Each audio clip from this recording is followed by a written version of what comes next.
પૂરી Ahmedabad express ટ્રેનમાં ગાંજાની હેરાફેરી કરતો શખ્સ ઝડપાયો। સુરત રેલવે સ્ટેશન પર 36 કિલો ગાંજા સાથે એસઓજીએ એકને દબોચ્યો। 3.70 લાખનો મુદ્દામાલ જપ્ત। પકડાયેલો આરોપી મૂળ ઓરિસ્સાના ગંજમ જિલ્લાનો વતની છે અને સુરતમાં તે બેસાણ વિસ્તારમાં રહે છે। સુરત રેલવે પોલીસ સ્ટેશનમાં આરોપી સામે એનડીપીએસ એક્ટ હેઠળ ગુનો નોંધી કાયદેસરની કાર્યવાહી હાથ ધરવામાં આવી છે। હાલમાં આંતરરાજ્ય દ્વારા રેલવે ટ્રેન મારફતે થતી નશાકારક તથા માદક પદાર્થોની હેરાફેરીને સદંતર નેસ્ત નાબૂદ કરવા માટેની સીધી સૂચના આપવામાં આવેલ।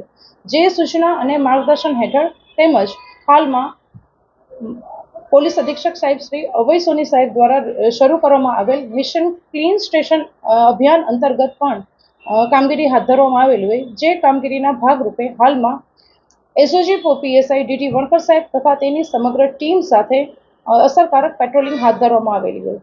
જેઓએ તેની પોતાની સમગ્ર ટીમને સાથે લઈ અને આજ રોજ 1 સપ્ટેમ્બર 2025ના રોજ ટ્રેન નંબર 12-883 પૂરી અમદાવાદ એક્સપ્રેસ ટ્રેનમાં પેટ્રોલિંગ હાથ ધરવામાં આવેલ। જે અસરકારક પેટ્રોલિંગ હાથ ધરવામાં આવેલ જે દરમિયાન એક ઈસમ નામે પ્રતાપચંદ્ર અર્ખિત, જાતે ગોળા, ઉંમર વર્ષ 27, ધંધો મજૂરી, રહે ભક્તિનગર ભેસ્તાન સુરત, મૂળ રહે ગામ ટિંડી ગોછા અસુરા બાંદા, તાલુકો સોડા, જિલ્લો ગંજામ ઓરિસ્સા પાસેથી કુલ 36.525 કિલોગ્રામનો ગાંજો જેની કિંમત છે 3,65,250 રૂપિયા।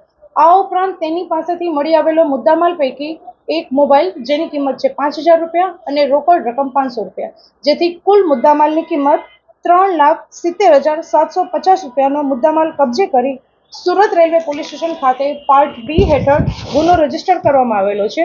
જેનો ગુના નંબર છે 1653/2025 NDPS section 8C 20B part 2C 29 મુજબ એનડીપીએસનો ગુનો શોધી કાઢવામાં આવેલ છે। જેનું પંચનામું અમો સુરત પોસઈના રૂબરૂ કરવામાં આવેલું છે અને આ સમગ્ર પ્રશંસનીય કામગીરી હાથ ધરવામાં આવેલ છે।